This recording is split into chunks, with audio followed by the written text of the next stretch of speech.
From the streets to the clubs. In this episode of Video Fashion News, we are looking at urban, edgy, contemporary collections from around the world.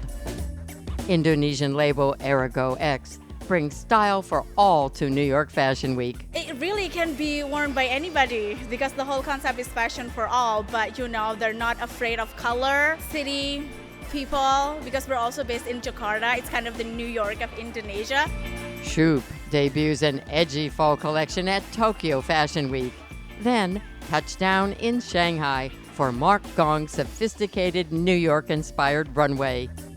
We caught up with Private Policy to preview their fall 2021 digital debut. So this season, we started to design and then focus on the topic of the transcontinental railroad Chinese workers in the 1860s.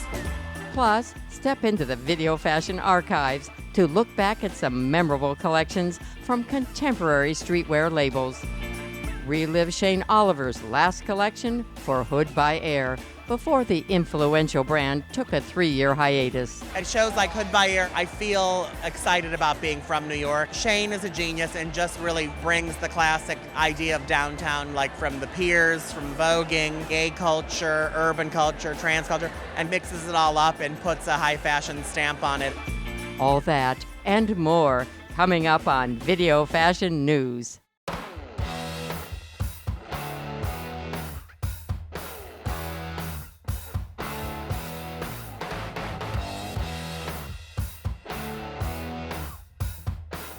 This is our 10th anniversary for the brand Erigo. In March, we came here when all the, the Asian hate and all of that stuff was kind of loud. And so when we came back over there is also a kind of a big deal because we're from Indonesia, we're an Indonesian brand.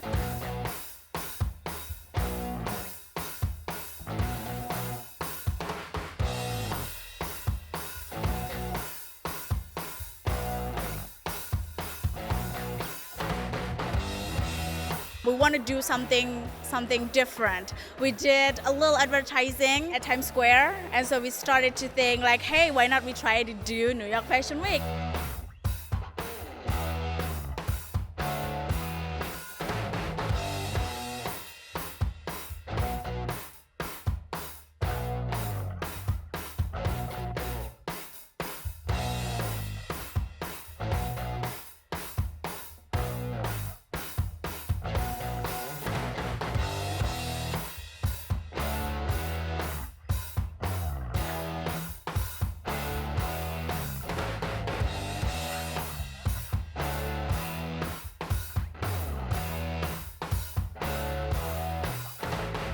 We try to do fashion for all, so it's going to be gender neutral. We have in all sizes because I'm plus size myself, so yeah.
We're using a lot of fleece and then also nylon because it's supposed to be a streetwear, kind of like mid preppy, but it's also functioning.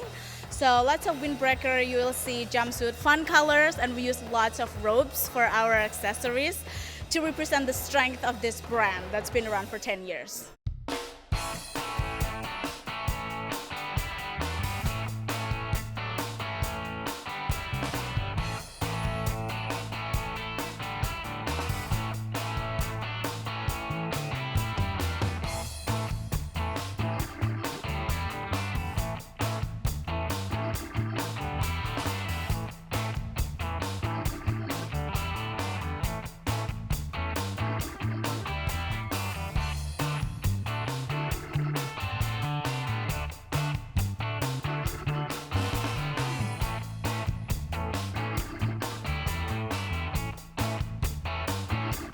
really can be worn by anybody because the whole concept is fashion for all, but they're not afraid of color, city, people, because we're also based in Jakarta. It's kind of the New York of Indonesia.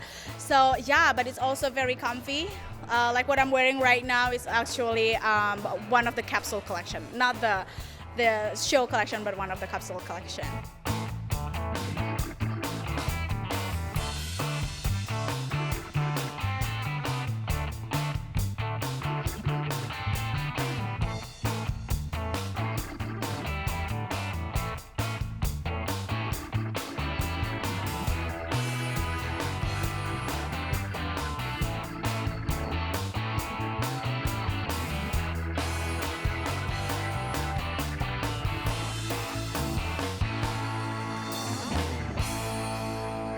I love all of the orange color and the lime, and most of the sporty look, I love them. But we also have kind of like a preppy look because we're just trying to, it's fashion for all.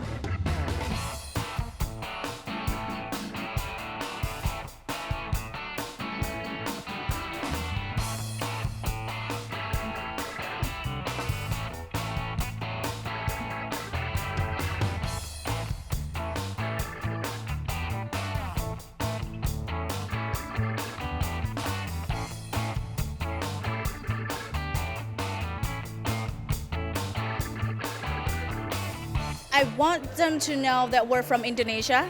Indonesia is a home for accessible fashion. We have lots of brands doing production over there, but none of the local brand from Indonesia itself actually selling the brand in the international market. So we're trying to be the pioneer for that, because before this, our brand is focusing toward the basic, more of basic. So I think now with the New York Fashion Week, we're ready for the international market.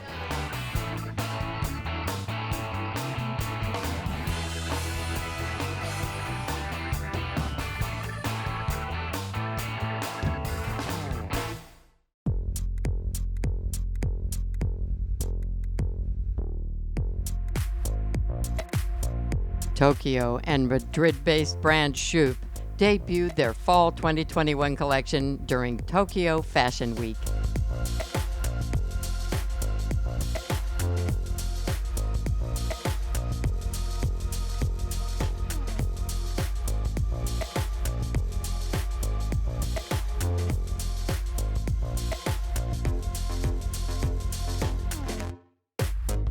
Shoop is known for fusing styles and cultures from around the world, reinterpreting them into a contemporary wardrobe.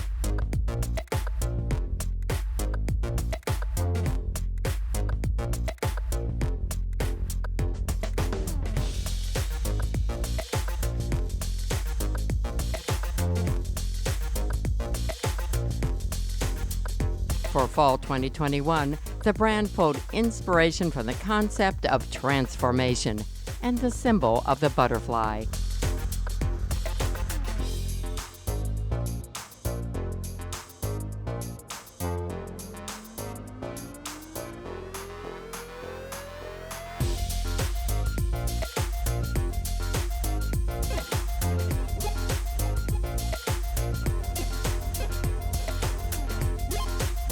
Oversized coats and suits were presented in animal print and technical fabrics, as well as velvet and denim.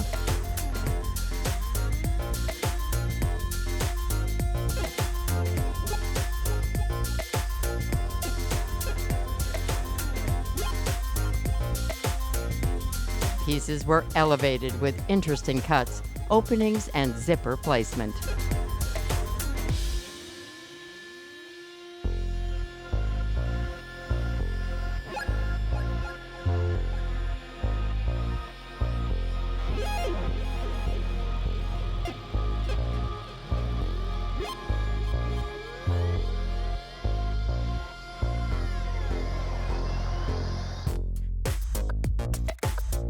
The label collaborated with the artists at Expresión Creativos on a capsule collection, which included a series of unusual hats which were embroidered with hair.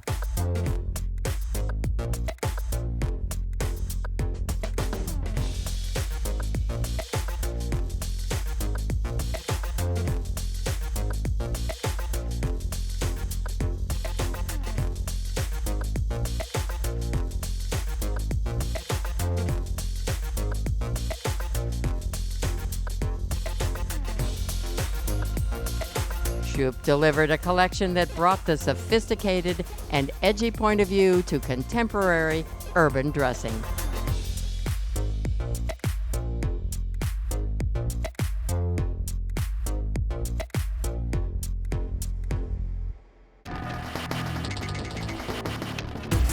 We are applying gel oil to creating a wet, mischievous child look. We were thinking, Hood by Air, they're mischievous little children within the fashion world. What I'm doing is I'm taking a section and I apply the product from the roots to the ends. After that, I'm just kind of creating these shapes using it. So it creates this dimension and this weird texture, which I think is so cool within the hair. The inspiration is about misachievement with children, and children are grabbing into the stuff of their parents and they start trying out things on their faces. And misachievement is also a word that you can link to Hood by Air. They do always those naughty things that normally you're not allowed to do.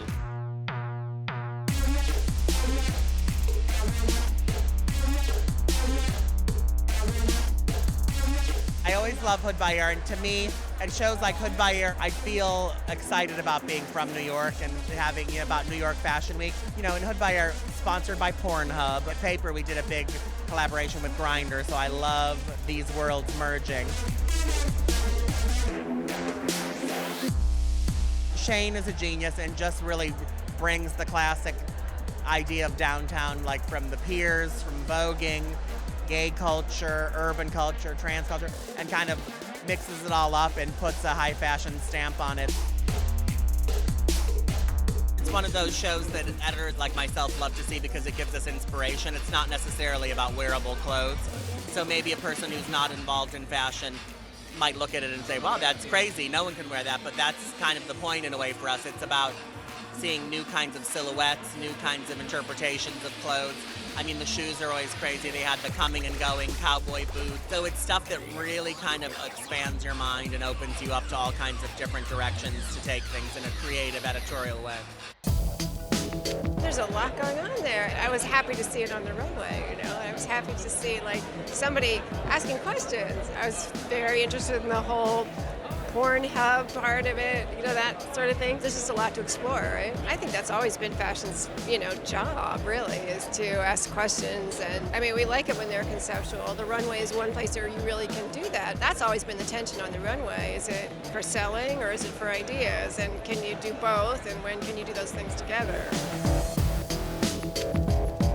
Hood by Air was a total blast. It's incredible to watch the brand, the way it's grown over the course of the last 4 or so years. Started out as this very undercover, underground, vibey thing, and has become a place where Hollywood stars want to see and be seen.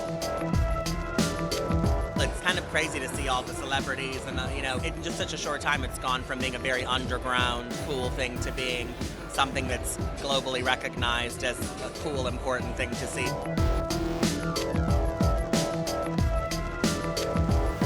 New York Fashion Week, I think, can feel quite commercial sometimes, and we need more Shayne Olivers and Hood by Airs.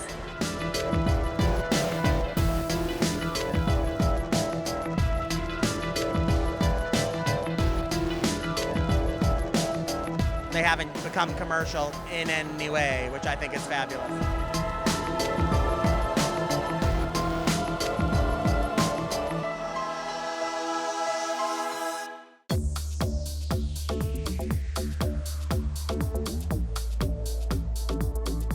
Chinese designer Mark Gong presented his Spring 2022 collection on the runway at Shanghai Fashion Week.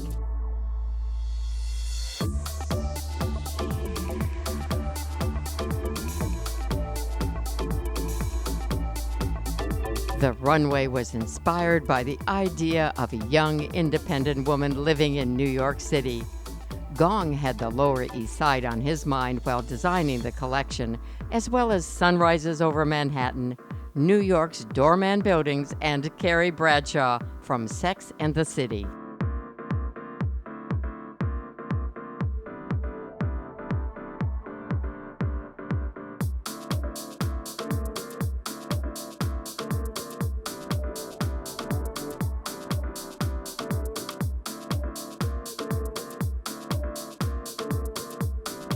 the runway brought high fashion ideas to the streets with a modern approach. A subdued color palette focused the attention on silhouette, fabric, and contemporary styling.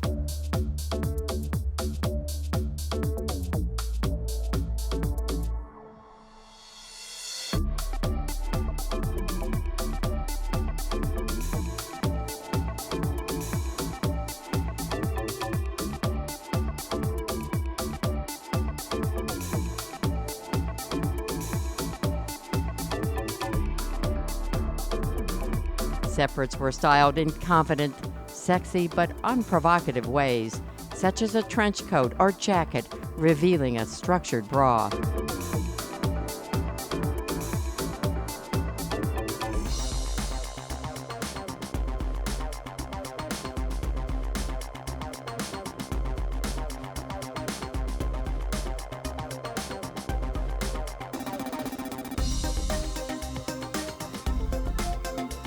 The Mark Gong codes, including sharp tailoring and cookie cutter paneled pieces, were on full display.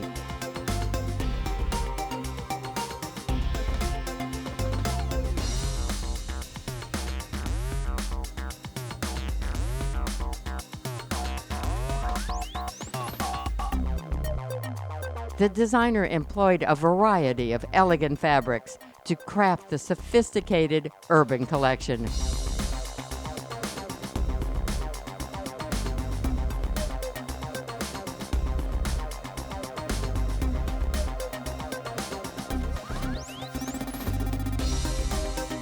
Gong played with proportions in sleek, oversized pieces or a cropped jacket with long, rumpled sleeves. Playful party dresses dazzled on the runway.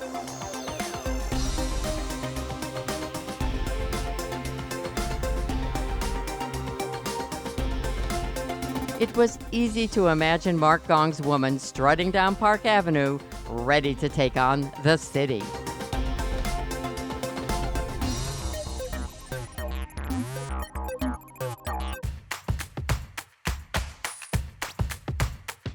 I just always kind of challenged myself with what I cared about, and I've also always just wanted to redesign uniforms for someone. One day I was swimming in the ocean and a garbage bag brushed against my arm, and then I all of a sudden remembered what I actually cared about. I hate litter bugs, I hate dirty beaches, I love cleaning up, and I also remembered that I had always wanted to redesign those uniforms. So, it kind of clicked and collided these two kind of desires of mine. And I remembered the DSNY is a uniform force that cares about the same stuff that I do. Maybe I'll approach them to do this whole project. So that's kind of how it came about. I approached them to do a project on a t-shirt collab at first, using recycled vintage t-shirts that I would re-screen print with DSNY branding. And then that t-shirt collab idea turned into this capsule collection that we did together called Uniform, which is what we're here celebrating today. Incorporated screen printing and embroidery on the donated uniforms from sand workers. And we also had donations from the Goodwill and Housing Works. We have 125 vintage t-shirts from them that are all individually hand numbered and re-screen printed and embroidered as well. They're literally on the street wearing the clothes. Like, this is streetwear for me. And I wanted to do something real with real people who deserve the shine. They're visionaries. They have an artist in residency that's been at the department for like the past 3-4 decades. And so I learned about their artist in residency, Miral, and it was just her energy and the work that she did in the past that really accelerated my dream to approach the Department of Sanitation and work with them. But yeah, they totally got involved, not sure why someone would want to buy one of their old uniforms. But I really convinced them that they were worth a lot to New Yorkers, because without them, we wouldn't be able to live in New York City. They keep it clean and healthy for us. So this season, we started to design and then focus on the topic of the transcontinental railroad Chinese workers in the 1860s, because when we started this collection in 2020, we see a rise of xenophobia and even anti-Asian violence. So we are thinking, what kind of topic may we start and research about so we can inspire people to think about these issues and then to create more of an inspiration, hope for unity and understanding within each other.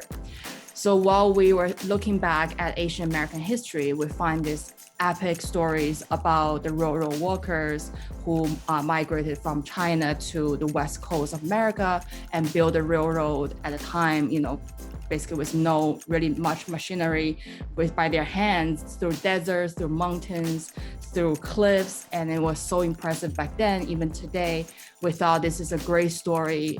Asian or not, Chinese or not, as humans, is a great accomplishment. And that was such a great attribution for the building of modern America.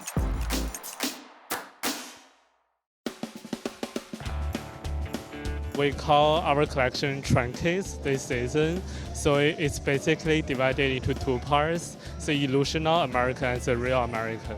Under this social political climate today, with a lot of nationalism rising internationally and also the Trump presidency, we see that America have a lot of stereotypes on it, either from America or from other international press. So we, as foreigners living in America for many years, and then we're thinking, why not show people what we see, what the America that we see and experience?